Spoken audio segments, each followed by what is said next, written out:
We started Facebook Live, just so you know. Hi. Oh, good. Hi. Want to introduce yourself first, like we always do? I'm Jacqueline. And I'm Philip, and this is a RCX weekend update, and we are going to start off today talking to Mr. Moore from Abstract Studios. Hello there. Mr. Moore. Mr. Moore, well, that's, or Terry, fine. So, as you can see, this is like real grade A level interview section here. Yeah. That's about all I can handle right now anyway.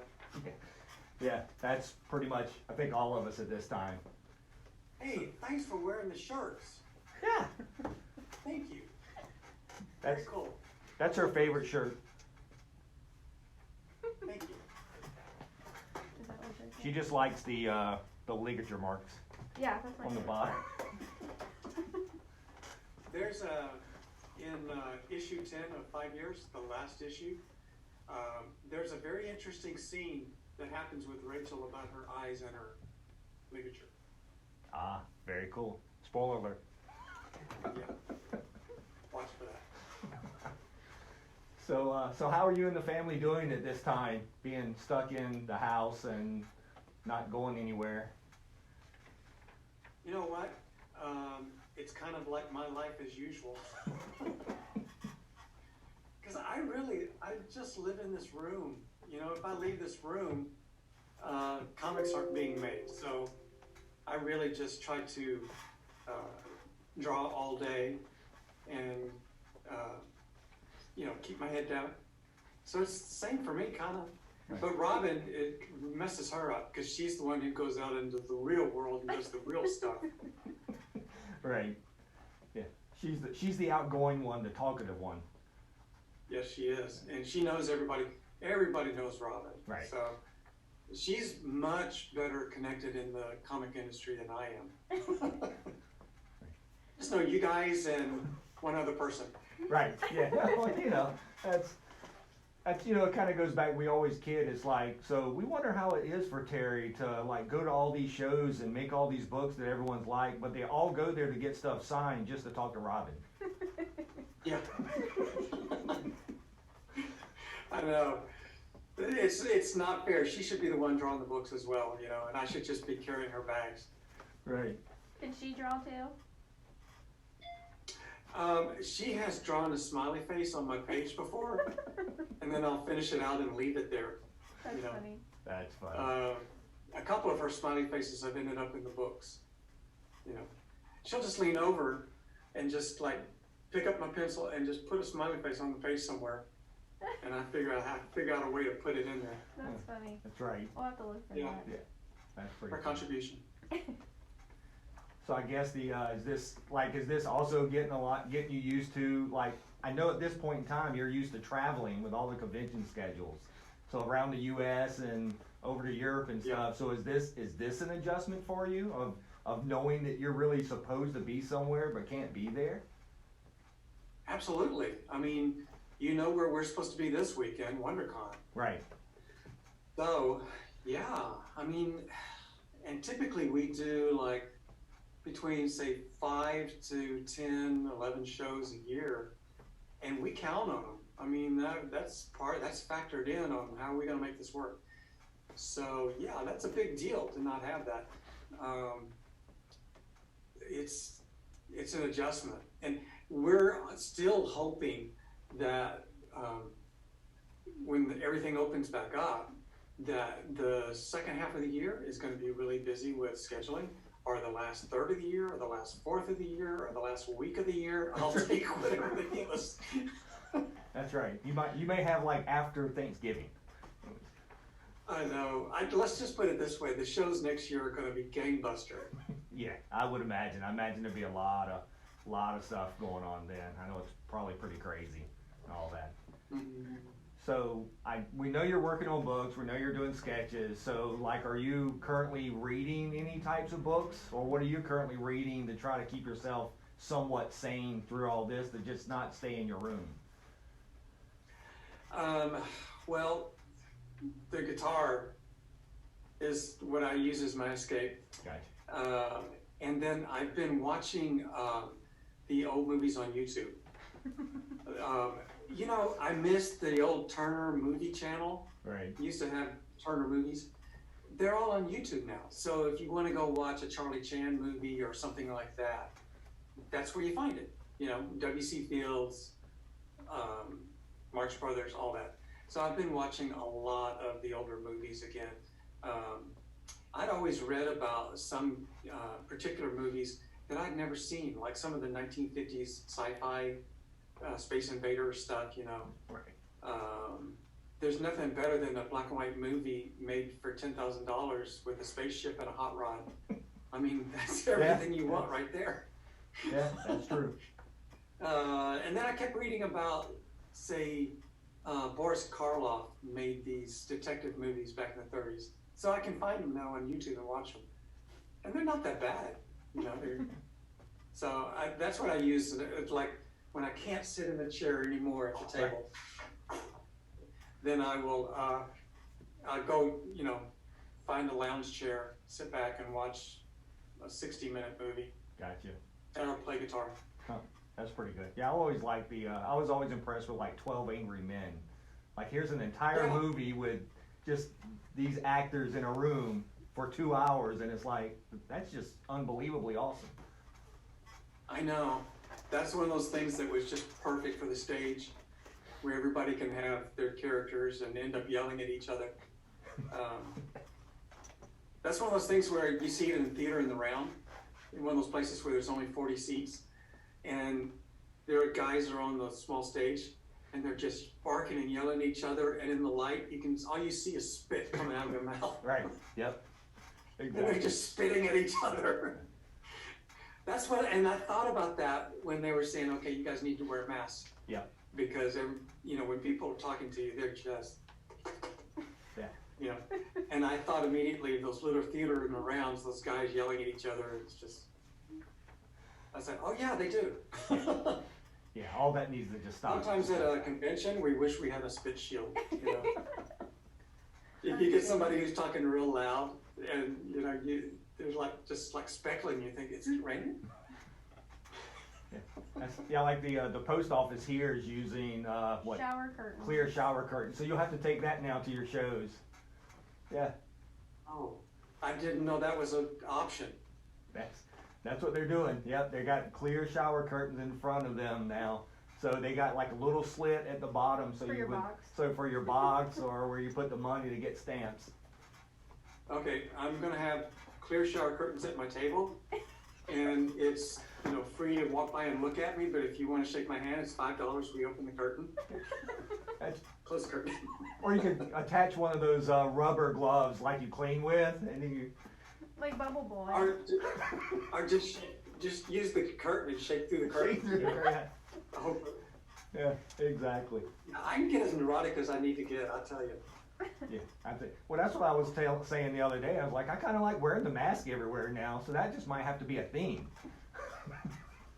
You know, when I was a little boy and watched Western movies, I wore a mask a lot. Right. Yeah. I'm just back to being 7 years old. That's right. Yeah. It's all fine. Yeah.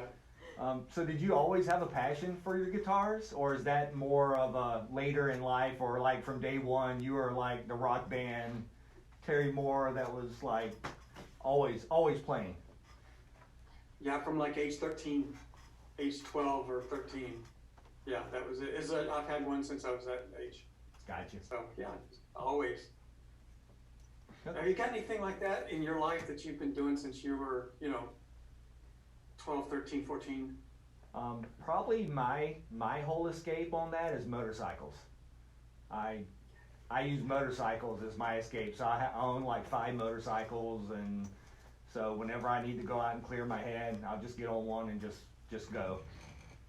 So every time I get on a motorcycle, and I've been on a bunch, I fall down and go boom. Not always. It happens. I cannot keep them up. But my problem is I'm always on smaller bikes. I would never get on a big bike. I just kill myself. But the smaller bikes, they're made to jump. They're made to hill climb. And apparently I'm terrible at it. Yeah, I mean, I guess we all kind of have something like that. So now we're getting a hard-hitting question here. So, like with everything you're working on, what happened to our SIP novel? Is that now just on the back burner, or is that? I'm looking for it on my bookshelf. Crickets. I hear crickets. It's right here. I just got to download it. That's fair. That's fair. Actually, I do have a legitimate excuse. I've just been on the deadline treadmill for so long that I haven't been able to do anything else. So I'm hoping that, I have one more issue of 5 years, and then that's it. I can't put out another book until Diamond opens back up, so I have this gap period where I'm going to run out of excuses not to start that thing. Right. So. So. So it's awfully hot in here. Well, I'm not going to probably see it at a show this year, so I can't ask there, so I might as well ask here. He's got to bug you about thanks a lot, Philip. You're welcome. Anytime. Anytime. I drew you a sketch. You can have a sketch. It looks a lot like It does look a lot like me, yeah. So, thank you. That one's $1 million. So now this one's not for me. This one was asked of me to ask you, so I had nothing to do with this one. So any progression on the TV series? That was the. I knew I was like I'll ask, but I'm not going there. Oh my gosh. It gets easier from here though, just to let you know.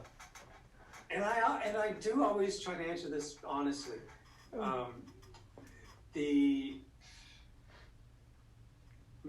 Rachel Rising is taken, right, and it's at a good TV place, and then Motor Girl is taken, and it's in flux between two different TV strong people, and then Strangers in Paradise is meant to start off as a movie that is so good everybody wants a TV show out of it. That's the plan. And so the script for the movie, the director Angela Robinson and I wrote a script together, and then she sent it in to her power person, the person who's directing the show, the Wizard of Oz, and got the feedback. And the feedback came back as, why don't you do it like this, which turns out to be the way the book is. Start off with Kachu and Suburbia. That kind of thing. So now Angela went back and did a rewrite according to that, and then she finished it. And now it's going back to the lady. And the goal was, before this virus hit, the goal was to get it greenlit before there was going to be this expected WGA strike, Writers Guild of America strike. They were expecting to see one sometime in the springtime. Now that's all gone away. So now everybody's at home and reading and has no more excuse like I was too busy to read it. They have to read it. So we'll see what happens now that everybody's on a different game plan. But that's what it is. I mean, these things are just like, you push this, you push that. And it goes back to the same thing I've always said, which is, you have to talk. The people you want are busy. Right. And then it takes time for them to respond, and then you have to talk them into it. And basically what you're trying to do is you're trying to talk like 100 employed, very busy people to quit their job or plan their next job to be with you and bankroll it and commit to it. And it's just, right. That's why they're all so nervous and neurotic. Should I, shouldn't I? Because you could waste a whole year on the wrong thing, So I'm seeing this play out, this general hospital scenario of will they, won't they, should I, shouldn't I? And I feel for them. I understand, And it's all coming from this, guy who's not in their business, this guy in Texas who did a comic book. Do we trust that guy? Right, yep.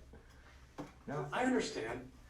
If it was different, say like, Philip, if you and I went to Hollywood and we spent 3 months there and all we did was lunch meetings and just sell, sell, sell. Right. You know, we kind of feel like, man, if I just got out there, I could really push this and make something happen. But we're not there. You know, you just have to let it process. Gotcha. Well, I guess that's our next year's trip, right? This is why they stand up at the awards ceremonies and say, "Oh, you believed in me for 25 years. 130,000 years ago, my great-grandfather started this project." Yeah. Believe them. Well, at least it's fast then, right? So that's what we're getting out of it. It's all moving really fast. I've lost all of my diva about it, and my only rule now is, in my lifetime, please. That's because if all this hits after I'm dead, I'm gonna be mad. Yeah, I can see that. That would be like, man, that was just always a little late. And if I'm gone and the awards start rolling in like Brian K. Vaughan style, then Philip, you need to get up there and get them all for me and say, man, he is so mad about this. I will. You know I will. I'll be there. He is rolling over in his grave. He is madder than a hornet. Yeah, you know you'll be the first ones up there banging the drums for it. Thank you. So going back to your original Strangers miniseries at Antarctic, when you were originally writing that, was that all you had at the time for that series, or were you really hoping it would take off into what it did? Because it's a different type of, when you read it by itself and then you look at what you did in the series, the flow, the pacing, the wording, everything, it's almost two different types of, it may not be as drastic as the Buffy movie versus the Buffy TV series, but it's there, it's close. It was, when I did the first issue, all I had was the first issue. I made it up as I went along. Gotcha. And then I sent it out to people and they said, can you do, so this is your first comic? Yes. You think you could do a second one? Sure. And I was lying. I was just trying to my way into the job. I didn't have anything, And so Antarctic Press said, okay, we'll give you a 3-issue run. So I went home and made up number 2. And while I'm drawing number 2, I was imagining, I was just started imagining possibilities. And I just kind of made those first 3 up as I went along. And then I had 9 months or 6 months to think about the series that I wanted to do. So I did have some time to think in the series. Right. So, yeah, they were 2 different things. Gotcha. That's nobody's ever noticed that before, really, that they were so different. Yeah, they're very different. I actually just, she knows I get distracted when I go into my little nook, and then so on my shelf is, all your stuff, as you know, and so I pulled it and I read it and I'm like, this is just still nothing like anything else that's a part of that series. But I mean, it's, because of the way the whole series after that went. So. Did you ever see the big gallery edition book? Yes. Did I? You know how it has. You got it. Yeah, it's that first book. I did it twice, and in the gallery edition, you have those big vellum pages that compare, like the first draft to the published draft, and you can see, because I finished the first edition, the first draft, drew it and everything, and then I thought, man, I'm thinking of so many better versions I could have done. I ended up having to go back and just redo the whole thing and start over, and then I could probably still be redrawing the first issue over and over, but I realized that it's not about getting the first one perfect. It's about just putting them out one after the other. And that's the first lesson I learned in comics was from Todd McFarlane. He was always late, and he said, it doesn't matter, just keep putting them out. Right. And he was always rushing his helpers and everything, saying, let's just keep putting this book out. We just got to get this book out on schedule. And so I just moved on to 2, fixed what I had, moved on to 3, fixed that mess. Like that, Yeah. So in the main series, when it went through so when did you finally decide how your ending was going to go to that book? did it, like when it ended with the final issue, was it something that you came up like while you were working on number 50, or was it basically, I'm at number 88, so this is going to be the ending? No, we knew about a year and a half before the ending that it was time to wrap it up. And by time, I mean the sales were just getting too low on the singles to Right. continue. Because now everybody was trade waiting. Gotcha. So I didn't have the support of the singles to keep, that's how I paid the bills. So I had time to think ahead.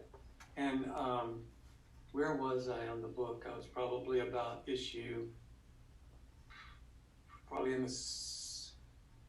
probably in the late 60s of the issue run, like, issue 60 something.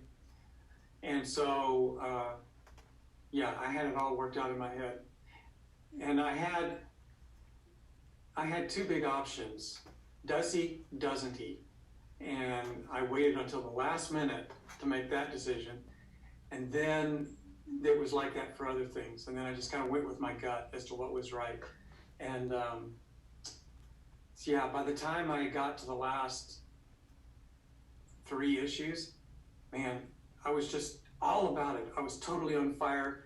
I didn't even want to stop to sleep. And I just did them just like, I was obsessed. So that last 2 months or 3 months of working was just, man, intense. And then the night that I did the last page, I had Robin take a photo. And it was just like, okay, Lord, I'm ready now. So it was a relief. Well, at least you survived all the death threats when you killed David, so that's a good thing. Spoilers! He doesn't mean it, kids. It was a joke. It's too late for that. It was years ago now. It's too late. It's kind of like spoiling Gone with the Wind. Yeah. Don't tell me the ending. Yeah, I won't tell you about Titanic. We'll leave that alone. The North Winds. The North Winds! It was funny. Right about the time I was finishing that, Jeff was finishing Bone. Right. And we would call each other late at night while we were working. And, how you doing? I don't know. And Jeff would ask a question. What do you think I should do with the cave and the dragons and all that? And we just talk things out. And I'd say, what do you think I should do with this? And we both said the same thing. We both said, I'm just praying that I don't get hit by a bus before I finish this, He said, I'm being really careful not to, put my head in a lion's mouth or something right now, just be careful. Because we really were all about, because he had spent years stacking these solo cuts, right? Right, yep. And you're down to the last 3 ones on the pyramid, and you don't want it to fall, you don't want anything to happen, you really want to finish it now. And then when you finished, okay. So that was a strange feeling. I haven't had that feeling since. Well, it was basically the series that everyone, no matter what, will always remember. So it was a big ending for that. So I imagine it was a little different at the time. Do you remember when J.K. Rowling finished the Harry Potter books? Yeah. And she was in the hotel room in Scotland and wrote her name on the bottom of the lamp and got in trouble for doing it. She said, finish the book here, da-da-da, in this room, put the lamp back on the table in the hotel room. And later on, the hotel was saying, whoa. And I totally understand her wanting to do that, mark the moment, Right. Because she's in the room alone with a glass of wine and woo-woo, and nobody's there, so, you write on the lamp. I totally get it. I didn't finish Harry Potter, but I finished my Harry Potter. Right. Well, for a lot of us, it is That's our more Harry important Potter. than Harry Yeah, Potter. it is. So, and you know that. So, well, I'm sure you've been told. I know we've told you that. So how about that? We'll go with there. So You know what? In our world, anybody who hasn't read SIP is a muggle. That's right. Exactly. That's exactly. Those muggles. So in the early days of SIP and all that, you came out with some very interesting merchandising. You did like an alarm clock. You had phone cards come out. You had postcard sets. Calendars. Yeah, the calendars. Yeah. Have you ever thought about coming up with some interesting merchandising for what you're doing now? I mean, I know you do like the T-shirts and things like that, but it's not, I mean, during that time, there was a lot of interesting stuff coming out of that. Have you ever thought about doing some of that again? You know, a lot of the interesting stuff seemed to come from dynamic forces, I have to say. The phone cards and stuff like that. And then Claiborne Moore, he was doing the statues and Right. stuff. So other people were thinking of them. They would say, what do you think about this and this? And Gotcha. I'd go, oh, okay, that sounds fun. But I haven't had those conversations lately, or maybe they're not, those conversations aren't getting to me. Maybe Robin's having them or something, but Gotcha. nobody comes up to me and says, hey, let's do an Altoids 10 of just your characters or something. Because I would go, yeah. Yeah. So, We need to get Claiborne Moore to finish the statues. I know, or something, you know. A couple of years ago, at San Diego Comic-Con, Eric Powell sets up his booth right across from us, and he had a Gibson Les Paul on a guitar stand, and it had Goon painted on the front of it, and it was totally finished, like a finished guitar in a guitar store. Right. Just beautiful. And I went over and said, "What? How did you get that?" And he said that he had approached Gibson, or Gibson approached him and said, you know, we're doing a series of artist editions, like famous street artists or whatever. And we'll send you a blank top, do your painting on it, send it back to us, we'll finish it, you know, put that lacquer and all that on it. And then if you take it and promote it for a year, you can have it. And I thought, oh man. Wow. I'd love to do that. So I'm very jealous of Eric. I'm wearing his hat actually. I don't know if you can see it. Yep, you can see it. I'm wearing a Goon hat. So some guys get all the fun. Yeah. He's got those great statues as well, you know. Right, yeah. I need to talk to Eric maybe about doing something. At least get like a skateboard base. Come on, everyone has a skateboard base now. I know. Well, you know why? Maybe I don't have a lot of skateboard readers, you know. Like, I'm not doing Spider-Man, which, how many skateboards have Spider-Man on them? So, yeah. Say what we have. We have one here. What is it? The Black Science. Black Science, yeah, Black Science skateboard top. Yeah. There you go. I don't know what my readers typically have. Whatever Cars. you may. I would have to paint the underside of their car. Yeah, yeah. Actually, there's probably some of us that will let you do that. So don't be giving me ideas. On offer. So this question is actually for me. So you've done sketchbooks basically over the last 12 years. So for some reason you decided to skip 2012 and 2018. Like, what are you going to do for us people that are really OCD about this? I've got like these 2-year gaps sitting in there. Like, can you just make 2 sketchbooks for us and put 2012 and 2018 on it? I think you made him He's mad. not kidding. He's not kidding, folks. Philip, this is driving me crazy as well. So, here's the sketchbooks. Yep. Is that a full run? No. I have every one of them, and it's not because this turkey got in the middle of there somewhere. And that's not working for me. That doesn't work. No, it does not work. It's the regret of my life, Philip. We need some retro sketches. Just pretend. Yes. Yeah. I think I should. I think, I shouldn't keep promising what I'm gonna do between now and when Diamond comes back, but yeah. I think I have enough stuff to make 2 sketchbooks now, and I should make a 2021 and what is it? What are we missing? We need 2012? 12 and 18. 2012 and 2018. I had no excuse. It's like homework. It's like homework. I just didn't do that assignment. Like, I have to explain to people, they're like, so you don't have this? I'm like, no, he just didn't do them. I have all this stuff, he just didn't do these sketchbooks. I know. It's driving me crazy too. I'm so glad it's making you miserable as well. I have to hear about it all the time. She does. She has to hear. I'm like, why? Why does he do this to me? I take it personal. I figured you do this just to annoy me. Like, I'm gonna get Philip. This is what I'm gonna get Philip on. He's still mad he didn't get a sketch on Friday. I have your sketch. You have your sketch right here. Right there, yeah. Okay, I have two big regrets so far in my career. I'm racking them up. I have a list, but the top two are not getting the sketchbooks, skipping 2 years. And the other one is I really am sorry that I made Volume 1, Volume 2, Volume 3. I wished I just made one volume because it's so confusing. When we're here trying to pull the art, all that stuff there. Yep. He's trying to get my finger on it. There.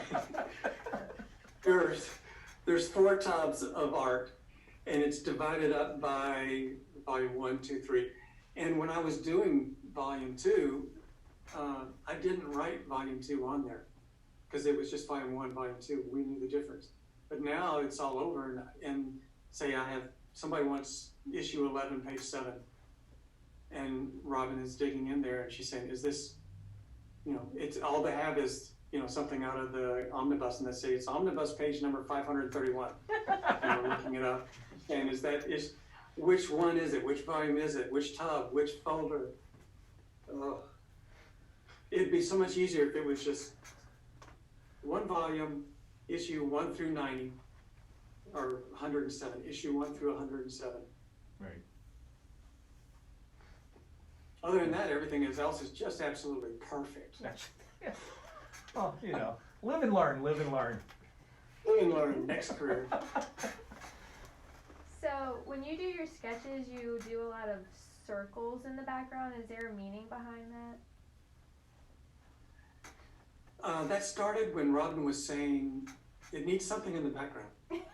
And the whole thing about the world of femininity that I draw is that there are no straight lines. So rather than putting the usual box motif or squares or triangles or something, I went with the circle. And you end up with kind of this classic cameo look that I thought it just kind of worked, I thought it seemed appropriate. There was nothing angular there to be threatening. It was never, I don't know, yeah, I just kind of went with that. And then when I draw some guys, I'll put angular stuff back there, Gotcha. squares or something like that. Like here, where'd it go? I have a sketch here. Somewhere. You made him run away. I fell off my chair.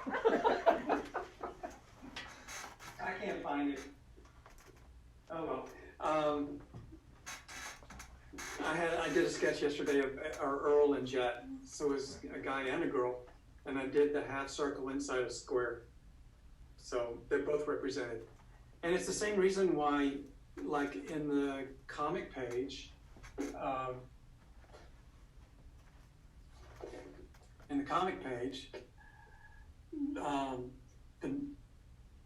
masculine voices get a square and the female voices get a round. And it has to do with that whole theme, like if I broke it down to an icon and all I did was circles and squares, that was my stick figures, and I could still write a story and the circle talks to the square back and forth like that. And because it's Strangers in Paradise work, the characters get the gender that they want. So I've actually had transgender characters who get the voice that they want. And I've yet to hear from anybody about it. Like, because if you think about it, if you draw a transgender character and it's super obvious, then you're being insulting. So I've had characters in there that are transgender and nobody has noticed or said anything. But I don't know, I guess it's there if you read more carefully, Right. So I don't feel like it seems to be the issue that everybody is struggling for. I feel masculine, I feel feminine, whatever skin you're born in. So with that, the characters are able to get the voice that they want without me assigning them like some old 1960s cartoon artist, you know? I like that. Yep, that's pretty awesome, actually. So, Human beings first. yep, we agree. I actually started it a long time ago because I was originally just thinking about when you go to a play and you have, say, a character on stage talking, and then the father figure or whoever talks off stage before they come on. And then you can tell who it is by their voice. Right. You don't need a word balloon with a pointer saying, that's the father off stage yelling. And I wanted to be able to do that on the comic book because I wanted people off panel to be able to talk and you knew who was talking. You know, like if I had 4 people in Francine's living room and one of them is Uncle Maury, and Uncle Maury is piping in stuff off panel, but we're looking at Kachu, I wanted you to be able to read it correctly, you know, like a play. Because I can't say Uncle Maury, but I don't want to be trapped by those stupid old school cartoon rules of you need a pointer and you have to show who's talking. You know, I wanted to be able to mix up being able to write like a playwright, but show it like a cartoonist, you know. And also, it also helps me when I was doing larger pages where there were multiple balloons and I don't have to connect them all anymore. If it's just 2 characters on the page, like David and Kachu having a fight in the yard, they can both be talking and you don't have 25 pointers on the page. Just different. Messing it up as if you're 8 years old. I'm going, he said, she said, he said, she said, you know, and you can just read it. Right. You know, like you're reading a play script, you know, like dialogue. And there they are, you know. So that's, you know, that's what happens when you have too much time at a drawing table. You know? You think about that, and everything's every decision is a big deal. You know, this will change the world. Yeah. I like that. Yep. That's actually pretty cool. Pretty cool. So in the past, you've worked on some books or some properties that wasn't necessarily yours, like Birds of Prey, Spider-Man Loves Mary Jane. You've done some covers. Is there any other properties that's not yours that you would like to work on, or there's something there that you think you can give voice to? That's a tricky question because, you know, like the good ones are taken. Like when I did Runaways, that's all about Brian K. Vaughan until he doesn't want to do it anymore. And then they give it to Josh Whedon till he doesn't want to do it anymore. And then they give it to me. So it's like a hand-me-down t-shirt by that point. And my job is to not insult anybody with my run. You know, you're working on it and you're on probation. The Runaways fans are there not because of you. They're there because of somebody else. So it's your job not to mess it up. You don't go in on the first issue and turn everybody into less than they were. So you can do it. You just have to be, you really have to do your homework. You really have to be respectful, and you really have to understand that you're on somebody else's stage. Right. How would you like to open for Jimi Hendrix? You know, it's like that. The only book that I really ever wanted to work on, there's only been 3 books, and one of them I got to do. So the one I got to do was Spider-Man in high school, with that whole cast, the high school cast that I liked so much. So I got to do that with Spider-Man Loves Mary Jane. The other book I wanted to do that I never got the chance was Supergirl, because she was also, she had as much power as Superman, but she was also always treated as a sidekick. Right. You know, and I did a whole Xena parody issue about how insulting the sidekick label is. So, I mean, there's no reason why Supergirl should ever have been a sidekick or assigned to just hanging out with Crypto or, you know, handling, you know, the wacky stuff, you know. And then eventually they brought her back in all these various versions and gave her more earth-shattering stuff to do, but it still was never quite right.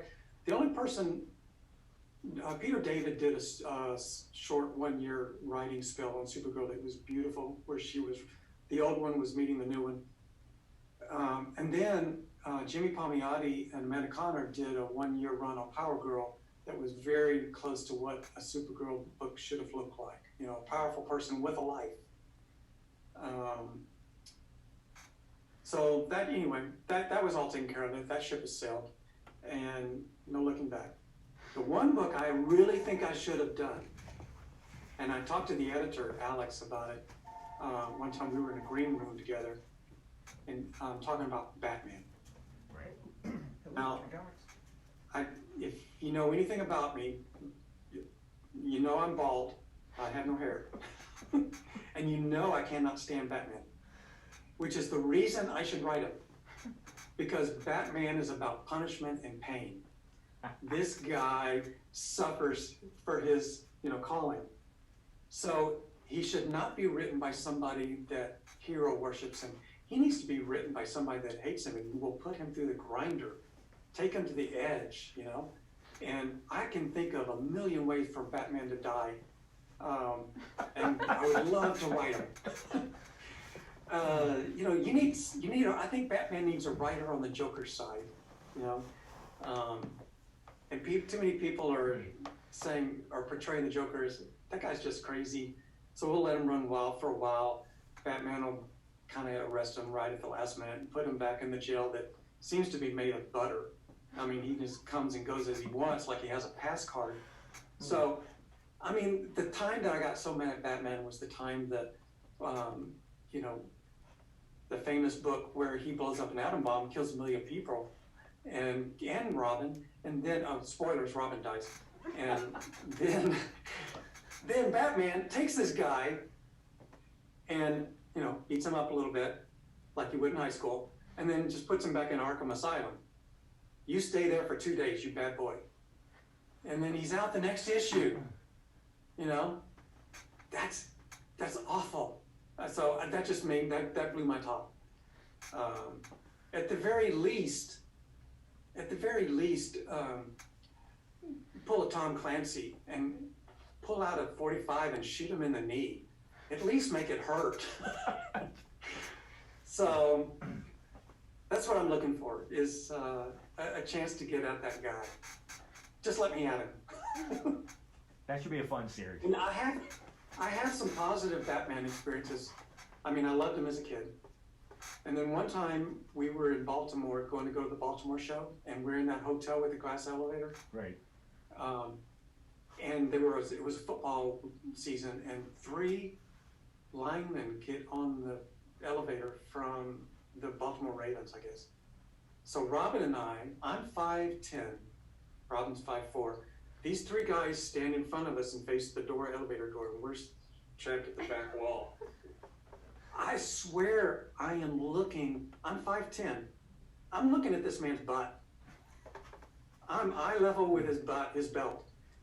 And his back and his shoulders, they went out. I have never seen anybody that big in person. And I've been to gyms a lot. I played high school football. I know a lot of big guys who are 6'4" and 300 pounds. This was not that. This was way bigger. And I've never been next to beefcake that big in my life. And I thought in my head, my wacky head, I thought, this is what it's like to be on an elevator with Batman. It's not like standing next to George Clooney. Yeah. It's like being on an elevator with this guy, and you just like, whoa. So I understand that Batman should have this.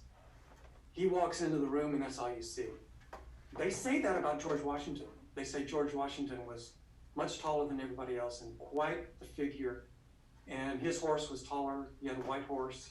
It was taller than everybody else's. When he arrived at a dinner party, it was a big deal. He looked like a king arriving. And he walked into the room. The entire room stopped and paid attention when General George Washington walked into the room. So it's like that, these bigger than life figures. There's a reason that guy became our first number one. So yeah, you have to know that crap when you're writing something like Batman. you don't go in there and treat them like George Clooney with toys, you know. Right. Yeah. Go to Did I get the job? Yes, I will. I will send it all out off to DC, and we'll see what we can get going there. Good, because that sucker's going down. So, all of your series that you've done up even through now, I'll say, and we've had this conversation before, is Motor Girl has probably become one of my favorite series that you've done.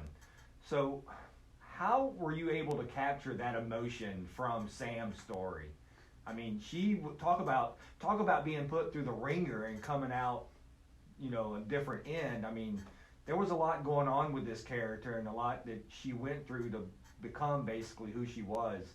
You know, how do you go through that process? Because it's not just a standard, you know, she, he, him, you know, kind of conversation and just love and heartbreak. I mean, this is, you know, PTSD type. This is torture, basically. And then, I mean, in that story, you captured pretty much a lot of that emotion that you see a lot of coming out of that.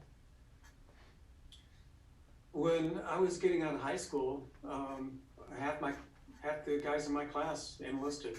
You know, I got out of high school right at the end of the draft, so it was the Vietnam War. Nixon was president when I was still in high school. So, and just most all those guys came back messed up. Because you go to another place, you're isolated in another area of the planet, and they're doing things that are inhuman. So everything you were raised to believe in, how you treat other people, is not not the rules there.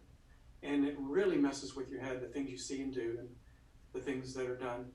And then you come back, and the following Monday, you're standing in Safeway, and you're supposed to be polite to the person checking you out. It just, how do you handle that?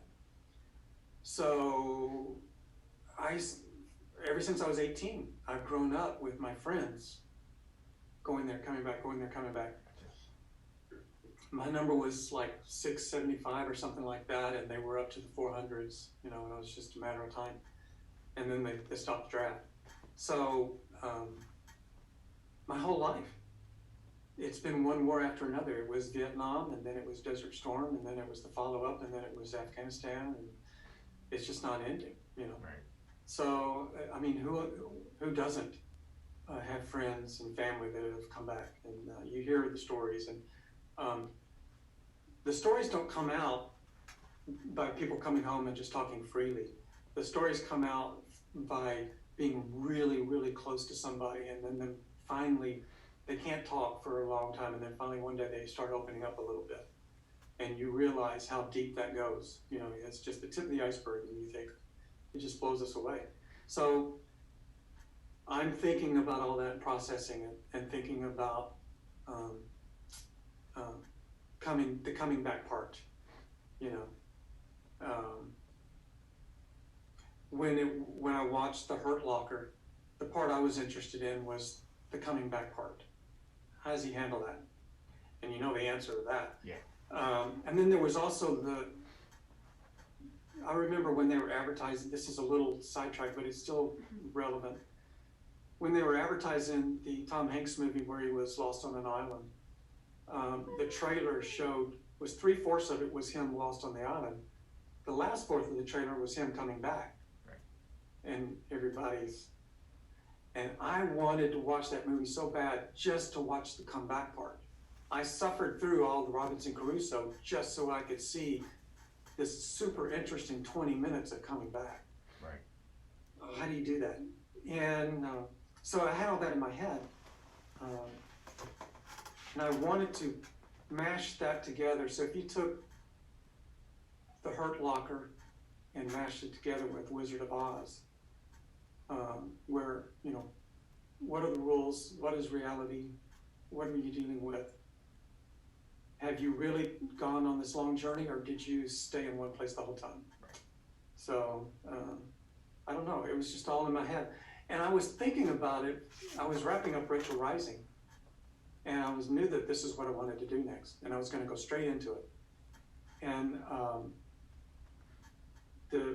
by about 6 months ahead of time, we were at the New York Comic-Con, and I was walking Artist Alley, and there was a guy who I stopped and talked to about his stuff, and it turns out he was a psychotherapist dealing with PTSD and trauma, and I was telling him I was thinking about this story, and that's when I knew that I had to do it, because he was saying, you know, this is a really, this is a big deal. This is really important. It's affecting a lot of lives, and it's a quiet, it's not a big public thing. We're not on a national campaign, but it's a huge problem. So I thought, well, I need to do something, you know, this and just right from the heart. And my attitude about taking on these big issues is I never try to tell, if you'll notice in Motor Girl, there's no rant about the big picture. Right. You just, it's all told in medium close-ups. You just focus on one person and you get all the info you need to know just by hanging out with them for a couple of weeks and seeing what they're going through. That's your doorway, and you can look through that doorway and see all that story. And then, enough for you to wonder, how in the world is she holding this together? How is she handling this? How strong must she be to handle this?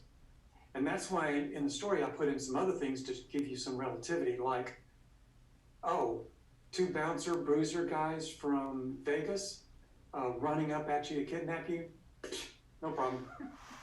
So overqualified for that crap, that pinata crap, street crap. So overqualified for all those challenges. That just it's meant to show you the distance between that threat and what we're dealing with. And I was so into it, you know. To me, she was the strongest person on the planet. And look at the toll it takes, you know. Yeah. I was all about it. I poured my heart into it. Yeah. Well, like I said, it shows. It's truly one of my favorite series, and I've probably read it as much as anything I've read. It's pretty powerful. You mean you read it all the way through? Several times. Several times, yes. It's Thank you. yeah. It's one of my few that I read through, you know, a lot. So because it is a pretty powerful story from her standpoint and what she goes through. So it's kind of it's a staple. I consider it a staple book. You know what I've never done? I don't think I've ever admitted this before. I've never gone back and read one of my books. Well, I read them while I make them, and then when I put out a trade, I read that. But I haven't read the big final version. I don't go back like every year and read my books. I just keep looking forward. yeah, I think Probably that's have to. yeah. I mean, like yes, for you because you're writing. You know, someone like myself, and I'm sure a lot of your fans, Terry. Like we read the single issues, and we see where you're going, or sometimes we see where you're going. That I just lied. We don't always see where you're going, so I'm not going to pretend. Yeah, but then like on something like that, like I read the 10 issues, and I'm like, after it's done, I have to go back and reread it because it's such a powerful story, and I'm like, there's just things in here now that I understand that. Like, yeah, you understood when you were writing it, but I didn't catch maybe something that happened in the second or third issue that was, I noticed it, but I didn't notice the importance of it at the time. So rereading it those multiple times for like myself is a big deal. And I bring up Motor Girl mainly because like I probably read it, I know I've read it probably more than anything else you've written, and it just gets more powerful and more meaningful every time I read it. The difference between your experience and mine is that your experience, you're doing it as the read, as normal. I spent all day on one page. Right. So I just lingered on page 3 for all day, and I had like an hour and a half to think about panel 1, then panel 2. I'll do panel 3 after lunch. Right. Yep. So it's just, yeah, I spend all day on a page, and so I have all this time to let my mind run around the page like a puppy in a little yard and think about it, and then I put things in there for the second read and the third read because I think I'm aware of this depth of field.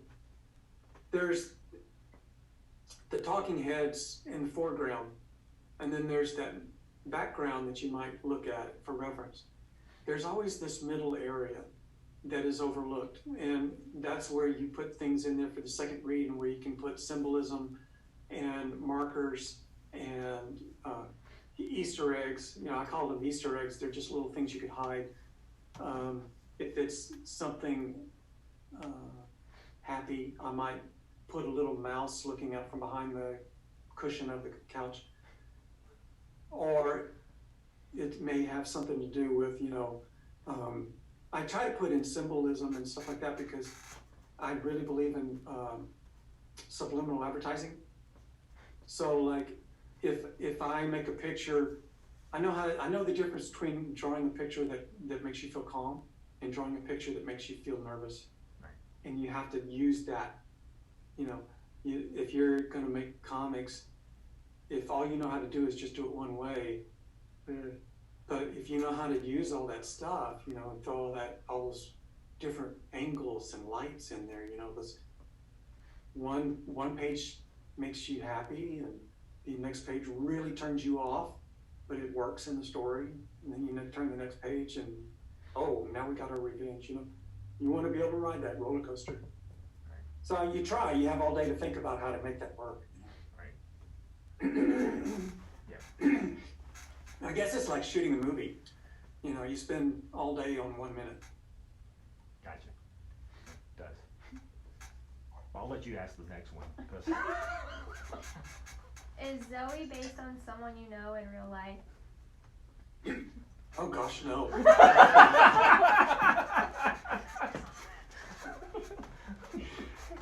No. We were hoping that was the answer, but someone asked us to ask, so we're like, all right, we'll go there. Zoe is actually based off of Lizzie Borden. Which Yeah, would make 100% sense. Makes it. So if you take Lizzie and pull her back down to age 10, you know, she's walking around the house with a little axe. What are you doing? What are you? Put that down. Now we have a comedy. Oh my You know? god. That's funny. At age 30, she's a drama. At age 10, she's a riot. Yeah, that she is. So, we only have a couple more questions, and we'll get you out of here. So one of the things, and you may not know as much as this as Robin does, because once again, I bother Robin a lot. But you know, I collect a lot of the foreign edition stuff that you put out. With that, like, they seem to do a really good job of their binding. Yeah. Like, is there ever any thought of like, hey, can we find someone to do this type of binding for some of the American versions? Like, the French editions of your stuff is like phenomenal. They're beautiful. I mean, They are. The book quality is extremely high. I expect those books to be around in 100 years, you know. Yeah. I know. And you know who else does beautiful books? The French, the German, and the Mexico books. The books from Mexico are gorgeous printings. The only version. So they're really amazing. I have the They're German Motor Girl. The German Motor Girl is phenomenal. The design is cool. The Yeah. design is very cool.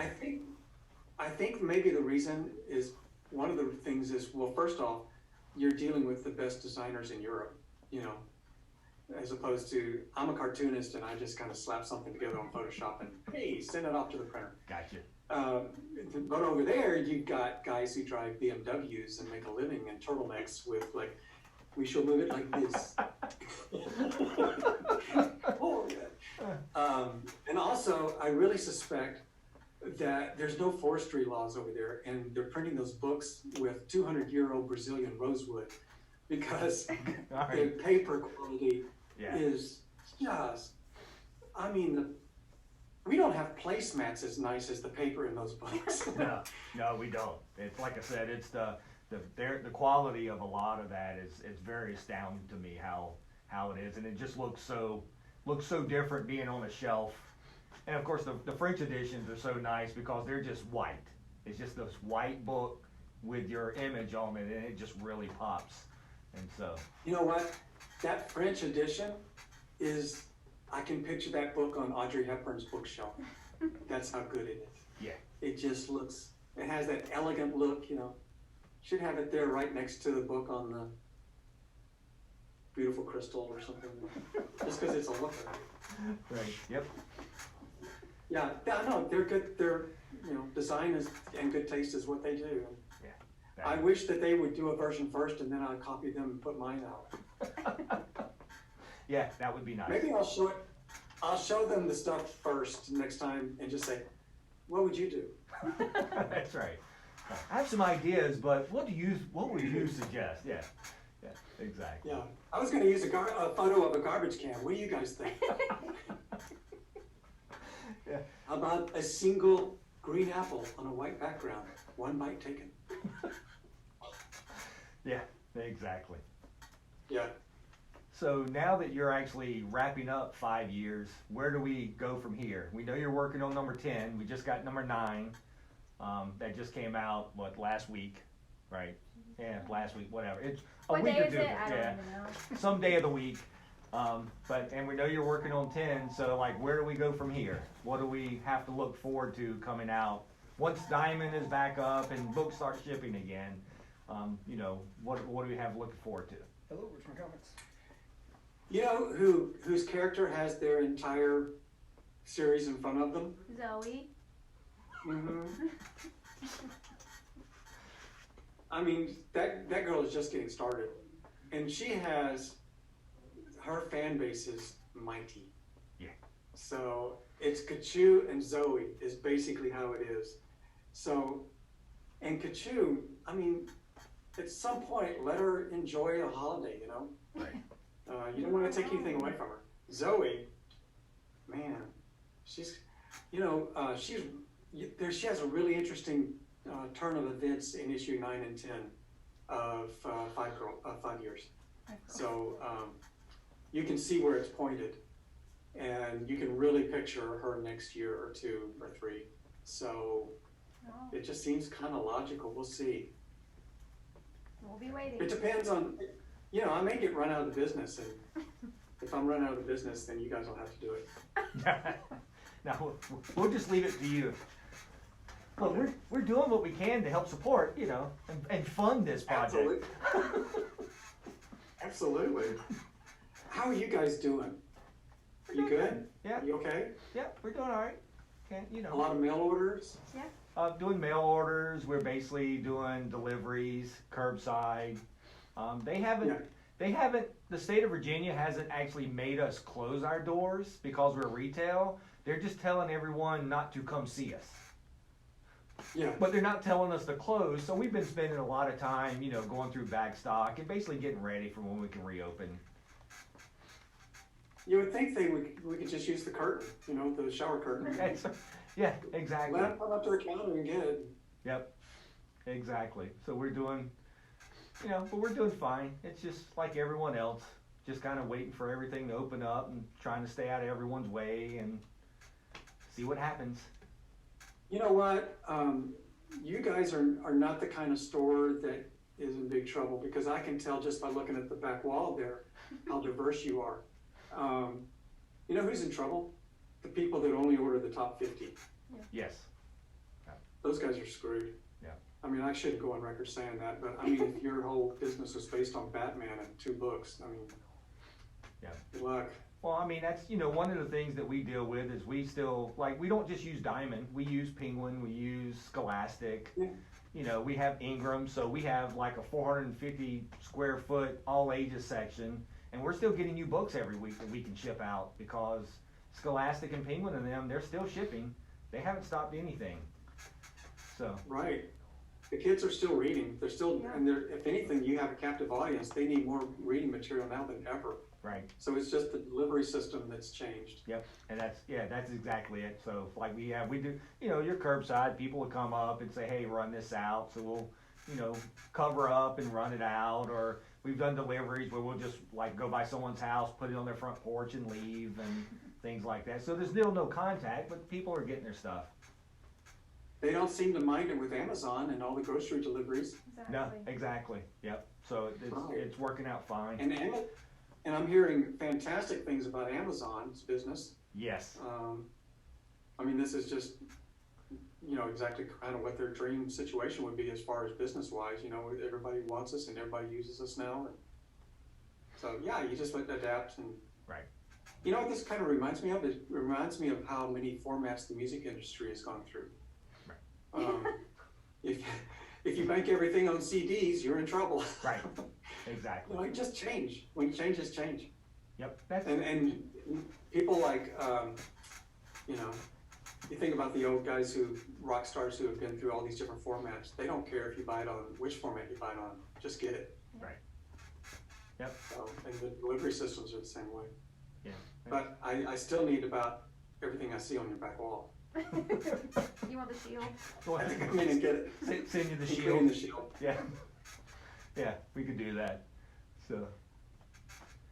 All right, well, Terry, we appreciate it. Thanks for you taking time. I mean, it's, Thank appreciate taking the time and coming talking to us and everything. So, Tell Robin we say Thanks, hi. guys. yep, and I will. yeah, I will. yeah, and Thank then, you so much for having me on. yeah, I and then, appreciate it. You guys take care. yeah, and then remember next year is it's 2021, so it'd be time to start bugging you to come back out to Richmond again in a few years. So that'll start up next year. I would always add for that. Yeah, that would be great. And I will remember that we talked about the sketchbooks and that I didn't get away with that. I thought nobody would notice. No, that'll be my one thing always. Like I still just take these two and scratch out the dates and put 2012 and 2018 on them. I'll be happy. Yeah, just reprint them. It's okay. It's fine.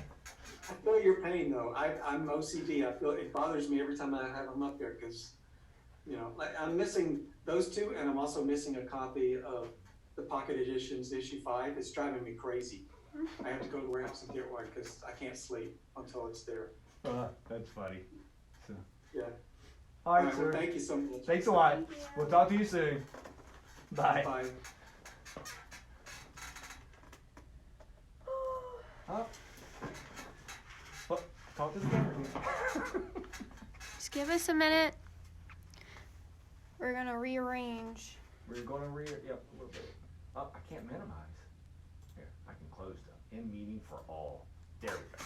Can you take my chair? Yes, I will take your chair over there.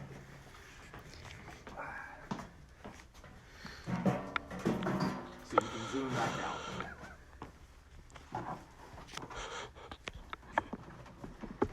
Like that. No.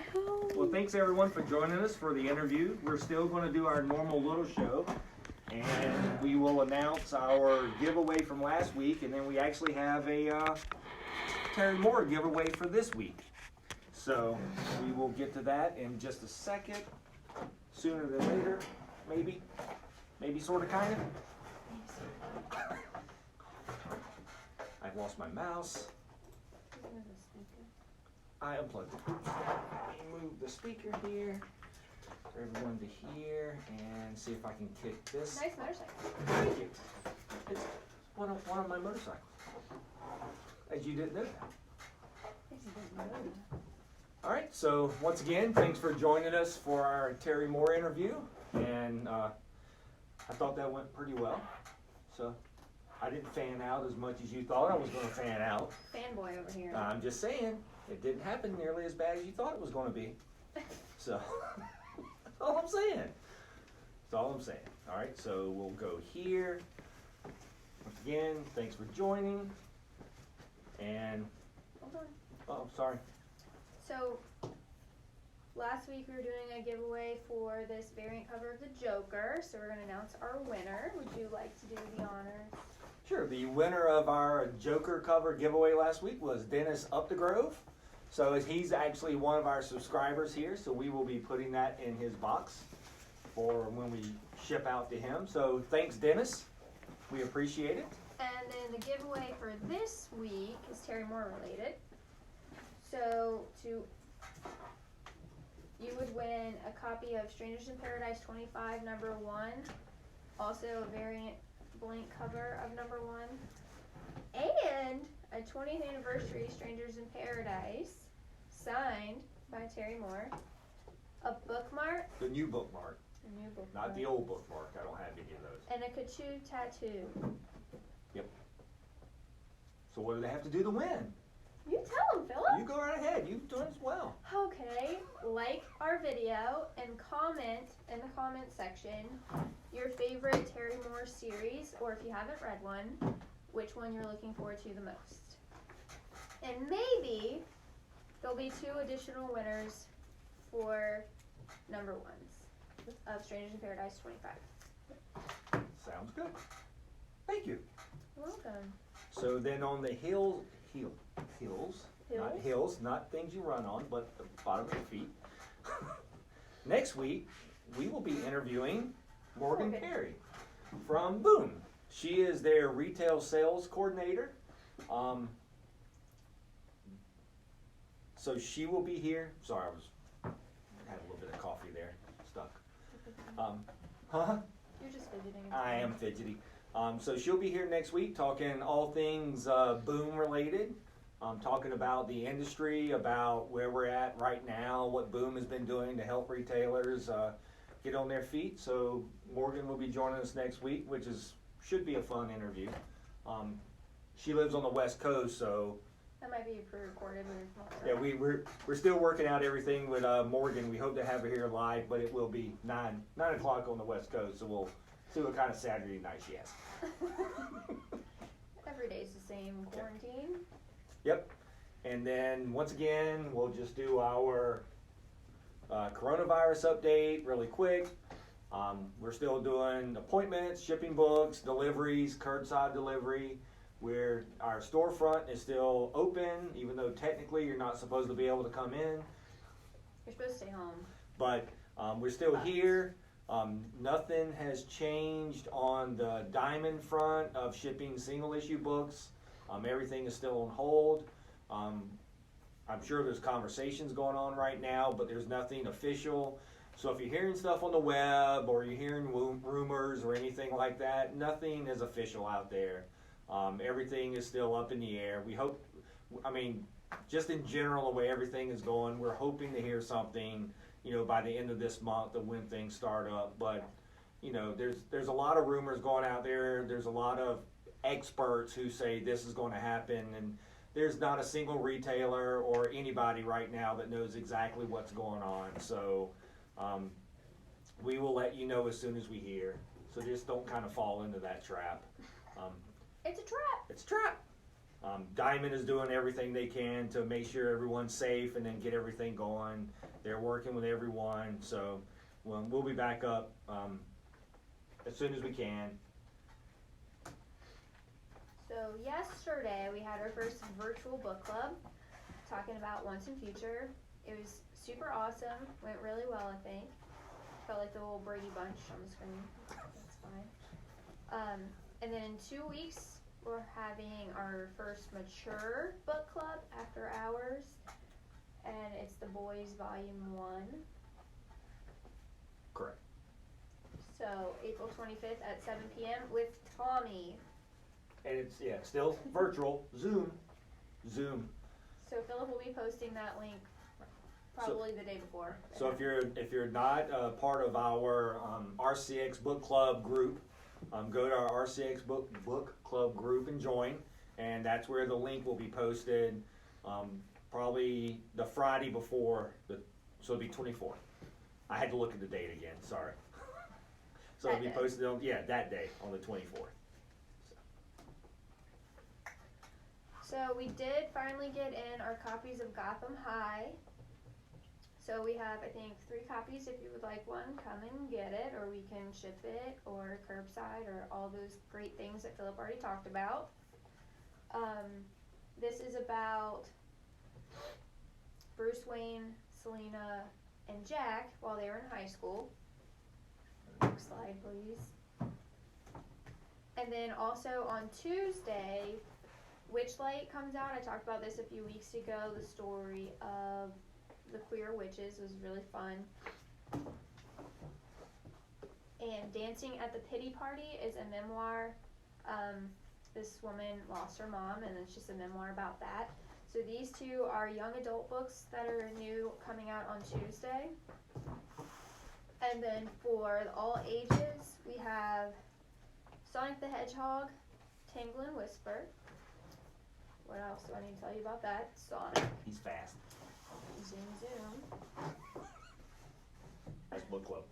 Sorry. I Am Leonardo da Vinci by Brad Meltzer. I don't know if you've been watching this on PBS, but they're super cute drawings. And then When Stars Are Scattered. This is another story about a refugee. It's pretty beautiful.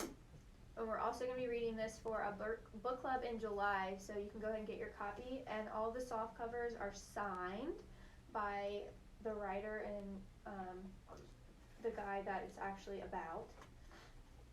And we have 2 hardcovers as well if you're hardcover fans. So those are new for Tuesday. Thank you. Nothing's moving. There we go. Oh, you want me to talk? This slide is up here just to remind everyone that we are still doing gift cards, which we have as Watson Bucks. So if you want to help support us through this time, this is a good way to do it. And that way you're kind of basically pre-paying for some of your books once everything breaks open and starts shipping again. So we appreciate it, but that's kind of why we have that slide up there for just a plug us. You want to talk about our Facebook Live? You were doing sales this week, so. Join us on Tuesday at 7 p.m. for our next Facebook Live sale. Philip will be going through some Silver Age DC books to show this week. Right. And last week he did a really great job telling you all about the book, so he'll be doing that again. Doing his... I will? Yeah. Oh. I don't know anything. We'll do our best. We'll do our best on the DC books. He doesn't know as much about DC. My knowledge of DC is not nearly. You didn't show the Stan Lee card last week. I did not. We failed. Yeah, I did, but it's not the first time I failed this week or last week. So, and then we will probably, with some of the feedback we've been getting for some of our live stuff, we may actually throw in another live sale next week. It just depends. So we may do one on Thursday. It hasn't been put together yet, but just kind of keep a lookout for that. We'll create an event for if we do. We may do like a $3-4 book sale on a bunch of like 80s stuff. We have a whole bunch of 80s stuff that we've been going through, so we may do that and then do like a Thursday sale for that. So kind of keep a lookout for that.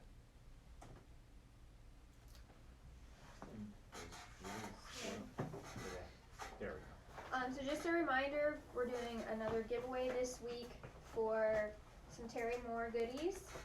So to enter, just like our video and comment in the comment section your favorite Terry Moore series, or if you haven't read one yet, which one you're looking forward to the most, and you can win a copy of Strangers in Paradise 25 #1, a variant copy, Strangers in Paradise 20th Anniversary, signed by Terry Moore, a bookmark, and a Kachoo tattoo. So enter to win that, and we'll announce the winner next week in our show. Yep. And then once again, we have Morgan Perry will be joining us from Boom for an interview next week. So join us then. And I think that's all we have for this week. I think the hour-long interview with Terry kind of took it out of me. Sure. Yeah. So Thanks for watching. thanks for watching. See you next time. Bye.